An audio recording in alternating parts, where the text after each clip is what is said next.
durummaa qeeroo Oromoo kuma hedduu galaafateen gara aangootti dhufe finxaaleeyyii sirna Habashaa leellisan boollaa baasuun lubbuu itti horee jechuun qeeqamaa turanii jiru. Bulchiinsi muummicha ministeera Abiyyi Ahmadiin durfamu sirni PP finxaaleeyyii Amaaraa ganna 27 TPLF olaantummaan Itoophiyaa bulchaa ture mataa rukutamanii bulaa turan hawwii isaanii akka dhugoomsaniif xurree saaqeef Oromoonni je'an laayyoo miti.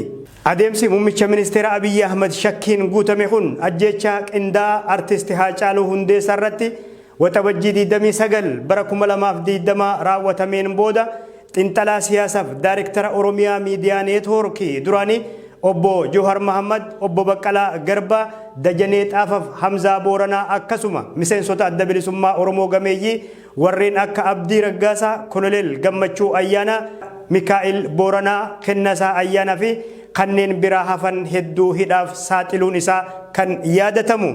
Miseensonni KFO galmee obbo Johar Mahammad jalatti himataman hidhaarraa bahanis ammas miseensonni adda bilisummaa Oromoo gameeyyiin hidhaa keessatti murtii malee rakkataa jiru. Keessattuu obbo Abdii Raggaasaaf Koloneel Gammachuu Ayyaanaa mirgi wabii eegamee fi mana hidhaarraa gadhiifamanis poolisiin akkuma ciniinetti jira. Namoonni kanneen mana hidhaatii baafamuun yeruma sanitti hidhaatti deebifamuun irra deddeebiin mul'atee jira.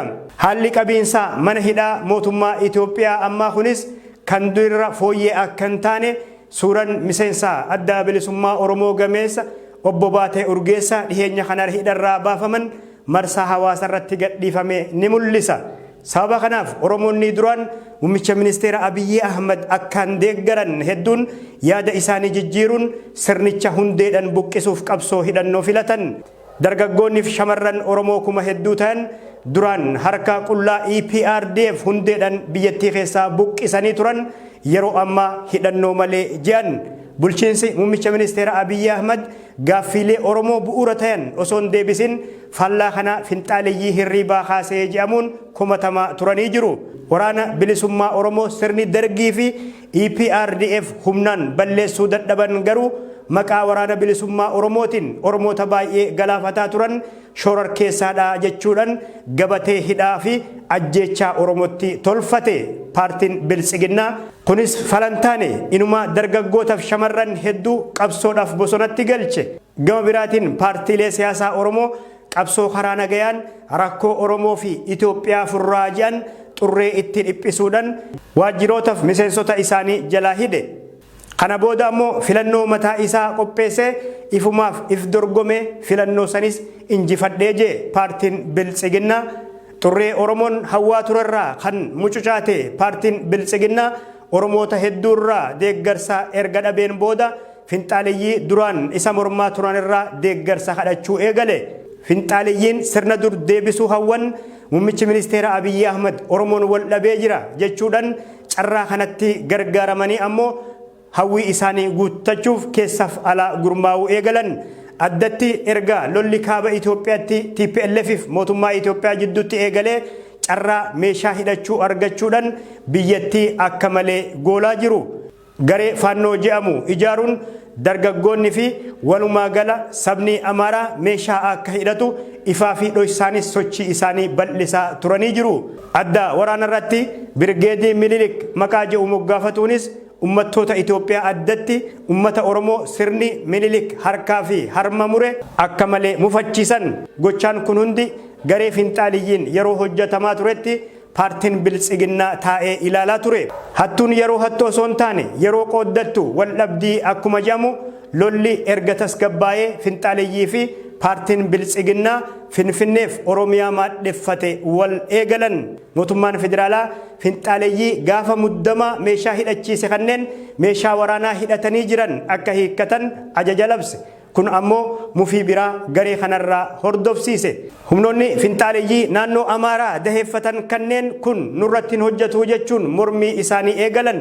Humnoonni naannoo Amaaraa keessatti irree jabeeffatan kanneen humnoota federaalaas ta'e kan naannoo Amaaraa dura dhaabbatu eegalan. Addatti erga dhiheenya kana mootummaan naannoo Amaaraa qaamoleen meeshaa harkaa qaban akka galmeessan ajaja jedhu dabarseen booda dubbiin tun daran hammaatte. Finxaaleeyyiin takka sabummaadhaan takka ammoo karaa amantiitiin biyya goolaa jiran kanneen hidhannoo hiikkachuu diduun ammoo mootummaan tarkaanfii humnaa akka fudhatu dirqisiise. Oduun tibbana naannoo Amaararraa dhagayame ammoo namoonni 4,552 to'annoo jala oolan tan jettu.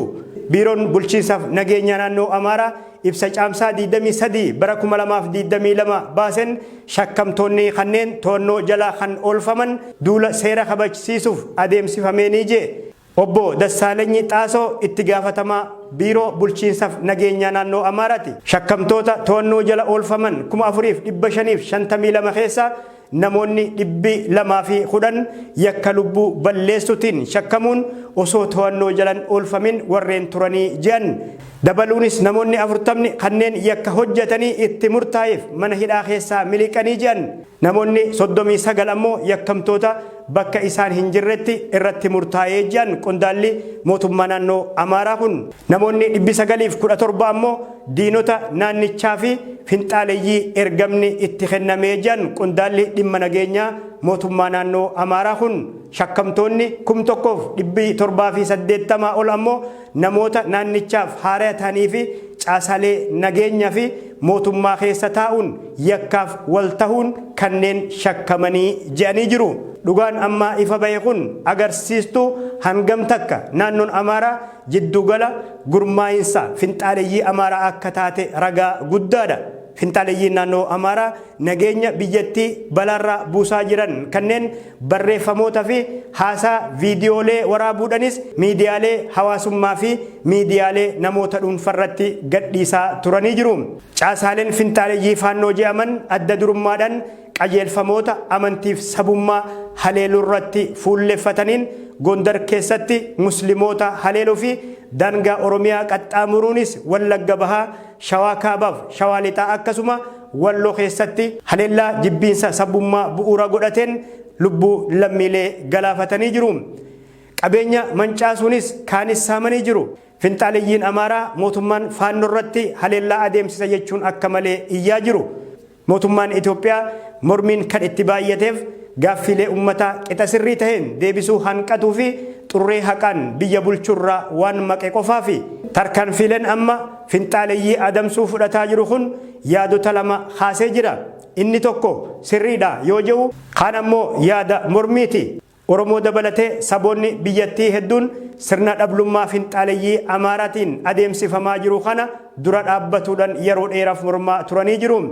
Kanas mootummaan callisee ilaala jechuun mootummatti quba qabaa turan. Qaamoleen mootummaan finxaaleeyyii Amaaraati jedhuun keessa fi alaan mootummaan faannoo irratti duula hidhaa bal'aa banee jechuudhaan akka malee komataa jiru. Pireezidaantiin naannoo Amaaraa ammoo duulli baname faannoo irratti osoo hin taane kanneen maqaa faannootiin gurmaa'anii yakkoota adda addaa irratti bobba'anii jiran. Mootummaan naannoo Amaaraa osoo duula hidhaa kana hin eegaliniin dura namoonni meeshaalee waraana harkaa qaban buufataalee naannoo isaanitti akka galmeessanii fi qaamoleen seeran ala meeshaa hidhatuun sosso'anii yakka adda addaa hojjetan karaa nagayaatiin harka isaanii akka laatan gaafatee ture. Tarkaanfii seera kabachiisu mootummaan fudhatu kanaan wal qabatee naannoo Amaaraa magaalaa Mooxaa keessatti jeequmsi dhalate yoo xiqqaate lubbuu namoota 6 tibba dabre kana galaafate. Gondar Lixaa, Walloo Kaabaaf Bahaa Gojjam keessattis bakkoota hedduutti jeequmsi dhalatee lubbuu namaaf qabeenyarraan miidhaa hamaa geessisee jira. Komishiniin mirgoota namoomaa Itoophiyaa tarkaanfiilee humnoonni nageenyaa mootummaa fudhataa jiran kanaan gaazixeessitootaa fi rogeeyyonni hidhaman jechuudhaan komatee jira. Garuu hojiilee jeequmsaa fi yakkoota sabummaaf amantii irratti fuulleffate kan finxaaleeyyiin adeemsisaa jiran kana waan je'en qabu. Dhaabbanni mirga dhala namaaf falmu kan Itoophiyaadhaa kun komishiniin kun dabaluunis hidhaan kun ajaja mana murtiitiin ala adeemsifamaa jira jechuudhaan mootummaa Itoophiyaa qeeqee jira. Salamoon Shumiyyee fi Maskaram Abarraa namoonni je'aman kanneen amma miidiyaa irratti hidhamuun isaanii akkan dubbatamu keessaa muraasa. Hoogganaan humna addaa naannoo Amaaraa duraanii Birgaadir Jeneraal Tafarraa Maammoo ammoo qondaala olaanaa mootummaa naannoo Amaaraa hidhamani. Qondaalli waraanaa kun yakka heera mootummaa humnaan diiguu jedhuun himatamanii mana murtittis dhihaatanii jiru. Irra jireessi namoota hidhamanii kun naannoo Amaaraa ta'us gariin isaanii magaalaa Finfinnee keessaa kanneen hidhamani. Saawaa jedhamutti geeffamuudhaan dararamaa turan. Irra hedduun isaanii ammoo diddaadhaaf gara biyyoota akka Suudaan, Itoophiyaa, Jabuutiif Yaman baqatanii jiru. Kanneen biyyoota biraa kanneen akka Yugaandaaf Afrikaa kibbatti baqatanis ni jiru. Lammiilee baqatan kana keessatti daa'immaniif dubartoonni baay'inaan ni argamu. Dhaabbanni mootummoota gamtoomanii fi dhaabbileen mirgoota namoomaa mootummaan Eertiraa mirga dhala namaa haala addaatiin sarbaa jechuun himataa turanii jiru. Ameerikaa dabalatee gamtaan Awurooppaa ammoo qoqqobbii garaagaraa mootummaa Eertiraarra kaa'uun isaanii ni yaadatama. Dhimma Somaaliyaa keessa seenuunis meeshaa waraanaa galchuun haala biyyattii hammeessitee jechuun Eertiraan himatamaa turte. Eertiraan erga bilisummaa ishii labsattee lolli hamaan Itoophiyaa waliin bara 1980 hanga 2000tti adeemsifte ammoo akka malee biyyattii miidhee jira. Kana malees biyyoota ollaa kanneen akka Jabuutii, Yamaniif Suudaan waliinis Eertiraan lola adeemsiftee ture.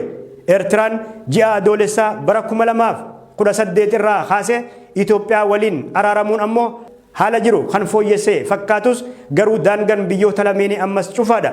Suudaan waliin ammoo hariiroo fooyyessitus Eertiraan garuu Yamaniif Jabuutii waliin rakkoo jiru hundarraa hin furanne. Eertiraan mootummaa Itoophiyaa muummicha ministeera Abiyyi Ahmadiin durfamaa jirtuun walitti araaramtus ammas waldhibdee TPLF kan ganna 27f olaantummaan Itoophiyaa bulchee waliin qabdu keessaan baane. Inuma lola kaaba Itoophiyaa keessatti TPLF mootummaa jidduutti dhohee keessatti waraana ishii hiriirsuudhaan ummata Tigraay irratti yakka waraanaa fi sarbamiinsa mirgoota namoomaa hamaa raawwattee jechuun dhaabbanni mootummoota gamtoomanii fi dhaabbileen mirga dhala namaaf falman Amnesty International fi Human Rights Watch himatanii jiru. Eertiraan qabsoo bilisummaa Oromoo waliinis hariiroo gaarii fi hamaa ni qabdi. EPLF bara dargiin lolaa turan akkuma TPLF ABO waliin hariiroo dansaa qabaachaa ture.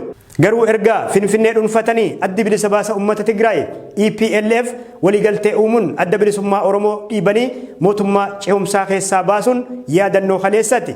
EPLF bara 1980 keessa Itoophiyaan erga waldhabee adda bilisummaa Oromoo simatuun waajjira guddicha magaalaa guddoo biyyattii Asmaratti banuufin EPRDF irratti qabsoo hidhannoo akka adeemsisuuf adda bilisummaa Oromoo hidhachiisaa turee jira.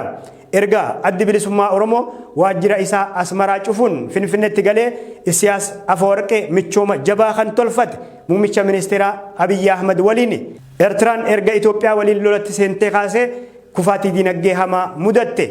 Mootummaan qabeenya biyyaa guutummatti waan dhuunfateef hirmaannan dinagdee guddisuuf abbootiin qabeenyaa biyyattii qaban baay'ee daanga'e. Erga koronaa vaayirasiin addunyaa weeraree ammoo Eertiraan biyyoota Afrikaa keessaa biyya hanga ammatti lammiilee ishiif tajaajila koronaa vaayirasii hin laatine. Kana cinatti hongee fi kufaatii dinagdee ganna hedduutiin lammiileen Eertiraa dararaa hamaa mudatanii jiru. Bulchiinsi Isiyaas Afeworqee imaammata nyaatan if danda'u irratti hirkatee jiru deeggarsa namoomaa alarraa seenanitti harrasaa cufe. USAID dabalatee dhaabbileen deeggarsa namoomaa laatan hedduun Eertiraa keessaa duguugamanii akka baafaman mootummaan Eertiraa hojii bal'aa hojjete. Dhaabbileen akka Marsii Korpis, Koonsarnii fi Akkoordii jedhaman kanneen bara 2006 keessa hayyamni isaanii irraa mulqamuun Eertiraa keessaa ari'atamani.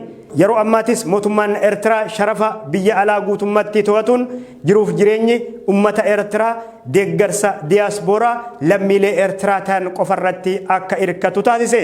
Mata jabeenya aangoota Eertiraa kun ammoo hawaasa idil addunyaarraa biyyattii moggeessee jira. Dhiheenyuma kana lola Raashiyaa fi Yuukireen irratti murtii manni maree nageenyaa dhaabbata mootummoota gamtoomanii raggaase adda dureedhaan tan mormite biyya Afrikaa keessaa Eertiraadha. Eertiraan ergaa walabummaa ishii labsattee balbala ishii cufachuudhaan namoota yaada addaa qaban ajjeesaa hidhaa fi dhabamsiisaa turtee jechuun qeeqamaa jirti. Manguddoon ganna 76 pirezidaantii Isiyaas Afeworqee heera mootummaa kan bara 1997 tumamee ture osoo guyyaa tokko hojiirran oolchin sanduuqa isaanii keessatti itti cufanii jiran jechuunis qeeqamu. Bara 2014 keessa ammoo heera mootummaa haaraa bakka buusuuf dubbatamee ture. Garuu hanga ammatti Eertiraan wixinee heeraa tokkoon bulaa hin jirtu. Barreeffamni yookaan ammoo wixineen heeraa akka barreeffamuuf dhihaate tokkolleenis hin jiru. Tole daawwattoota keenya furguggeen torbaanii har'aaf qindeessine isan gammaa daawwattan ture waan nu hordoftaniif ulfadha.